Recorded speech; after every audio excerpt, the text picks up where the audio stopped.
आपने मुझे थप्पड़ मारा क्योंकि मैं शिवांश की केयर नहीं करता, फिक्र नहीं करता। आप मुझसे चाहती क्या है कि मैं शिवांश की केयर करूं, उसकी फिक्र करूं, उसकी चापलूसी करूं, उसे अपने बड़े भाई का दर्जा दूं? नहीं, मैं उसके आगे पीछे नहीं घूम सकता।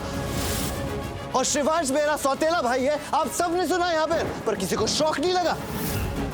मुझे तो लगा, सिर्फ मुझे ही पता था कि वो मेरा सौतेला भाई है, पर सबको देख के लग रहा है कि सबको पता है। पता है तो पता है, आई केयर अ डैम। और आप लोगों की खामोशी ये कह रही है कि आप सब ने उसे एक्सेप्ट कर लिया है और उसके अलावा आपके पास कोई रास्ता ही नहीं है। पर मेरी बात ध्यान से सुन लो आप सब, मैं उसे अपनी जिंदगी में कभी नहीं आने दूंगा, ना ही इस घर में आने दूंगा। और मॉम, आपको तो शिवान से बहुत नफरत थी ना, तो आज क्या हुआ कि उसके टूटने पर आपको पता नहीं क्या हो गया कि आपने उसे गले लगा लिया, उसे सहारा दिया, एक बेटे को उसकी माँ दी। अच्छा, वो शिवांश जब मेरे मंडप में आके मेरी प्रार्थना को मेरे सामने ले जा रहा था, तब क्या? आई विश आपने मुझे देखा होता मॉम, मुझे रोते हुए देखा होता, मुझे टूटते हुए तड़पते हुए देखा होता। नहीं, काश आपके दिल में मेरे लिए भी वही प्यार होता जो शिवांश के लिए मैंने देखा। काश आपने मुझे गले से लगाया होता, काश मुझे सहारा दिया होता, तो मेरी ये हालत नहीं होती। बस रौनक, बस। तू अपनी मॉम के बारे में ऐसे बात नहीं कर सकता। मॉम ने मुझे थप्पड़ क्यों मारा? मेरी क्या गलती है इसमें? मैंने क्या किया है गलत? बस छोटे ठाकुर जी, मैंने कभी नहीं सोचा था कि आप बड़ों से ऐसा बर्ताव करेंगे। पहले आप अपने माँ की कितनी इज्जत करते थे, माँ जो कहे वही सही, तो आज आपके लिए आपकी माँ गलत कैसे हो गई? माँ तो पहले से ही गलत थी।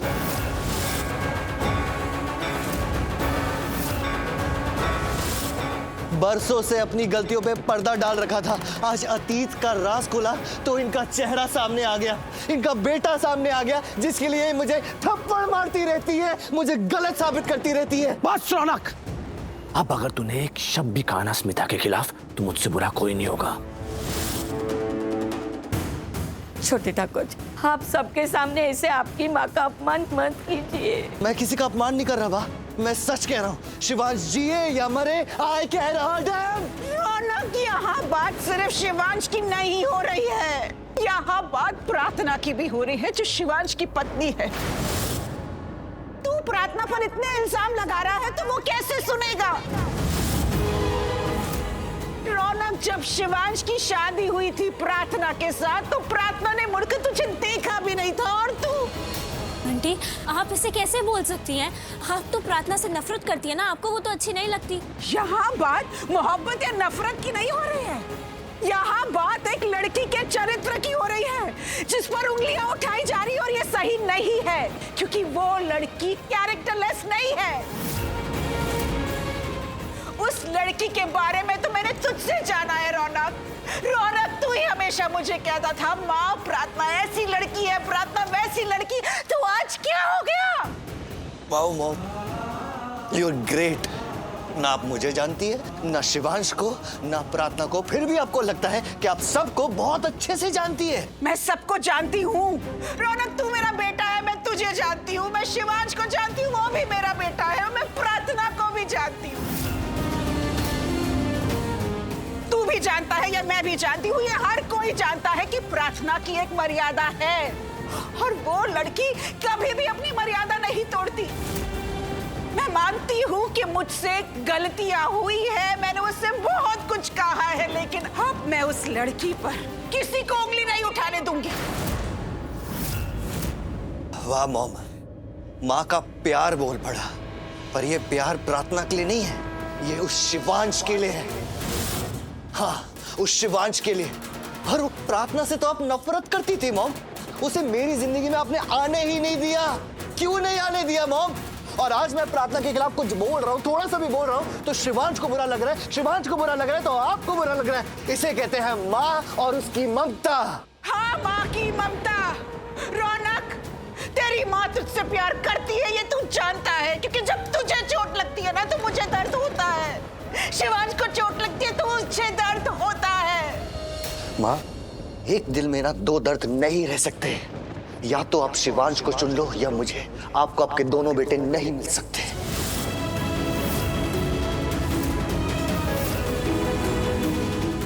एक माँ से कह रहा है कि दो आंखों के बीच में एक को चुनो। क्या ये कभी हो सकता है? नहीं रौनक, माँ अपने बेटों में नहीं चुन सकती, अपने बच्चों में नहीं चुन सकती। मॉम एक काम करो, आप अपनी दोनों आंखें ना उस शिवांश को ही बना लो।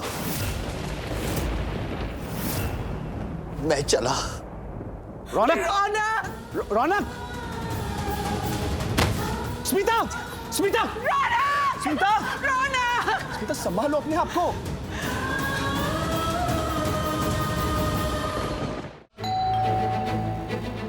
तुम रुको, शिवांश होगा, मैं देखती हूँ।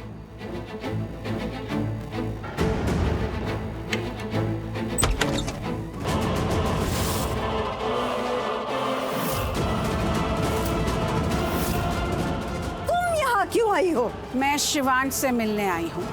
शिवांश कहाँ है? ओह, तो अब तुम्हें शिवांश की याद आ गई, वो भी इतने सालों के बाद। क्यों याद आ गई? अब तुम्हें शिवांश से मिलना है। क्यों मिलना है? बस मिलना है। रिश्ता जोड़ना है उससे? मतलब फिर से रिश्ता जोड़ना है? क्यों जोड़ना है? ये रिश्ता तो कब का टूट चुका। इस टूटे हुए रिश्ते की तो अब कोई निशानी भी नहीं बची, कोई कहानी भी नहीं बची। तो फिर क्यों आई हो तुम? शिवांश मेरा बेटा है और मेरा रिश्ता है उससे। मैं मेरे बेटे से मिलना चाहती हूँ। बेटा, मुझे समझ नहीं आ रहा तुम्हारे मुंह से ये शब्द सुन के मैं हंसूं कि रोऊं। जब वो एक छोटा बच्चा था, जब उसे माँ की सख्त जरूरत थी, तो कहाँ था ये रिश्ता? कहाँ थी तुम? यही थी, इस दुनिया में ही थी मैं। अपनी जिंदगी में मशगूल थी। तो अब उसकी दुनिया में आने की कोशिश मत करो। आप मुझे, एक माँ को, अपने बेटे से मिलने से नहीं रोक सकती। क्यों अपने मुंह से उसके लिए बेटा शब्द निकाल के अपने मुंह पे बार बार खुद ही तमाचे जड़ रही हो? सुना है स्मिता, शर्म आंखों में होती है, लेकिन तुम्हारी आंखों में तो शर्म है ही नहीं। ये एक माँ बेटे का रिश्ता है, कोई शर्मिंदगी की बात ही नहीं है। अब तुम्हें माँ बेटे का रिश्ता याद आ रहा है? जब उस बेटे को तुम्हारी सबसे ज्यादा जरूरत थी, तब कहाँ था ये रिश्ता? अपनी नई शादीशुदा जिंदगी में गुमशुदा हो गया था, है ना? बस, मैं यहाँ मेरे अतीत के बारे में बात करने नहीं आई हूँ। क्यों नहीं करें हम अतीत की बात? इंसान अतीत में जो करता है, जो कहता है, जिंदगी भर वो सदाएं पीछा करती हैं। और तुमने अगर इस अतीत को इस तरह से बुना नहीं होता ना, तो आज हमारी जिंदगी में ये दिन नहीं आता स्मिता। Shivansh, Shivansh, security, Shivansh, security! ये चीखना चिल्लाना बंद कीजिए आप। क्यों? सिक्योरिटी! क्यों मानूं मैं तुम्हारी कोई भी बात? मेरी हर बात माननी पड़ेगी, क्योंकि मैं शिवांश की माँ हूँ और मैंने उसे जन्म दिया है। जन्म देने के बाद फना हो गई।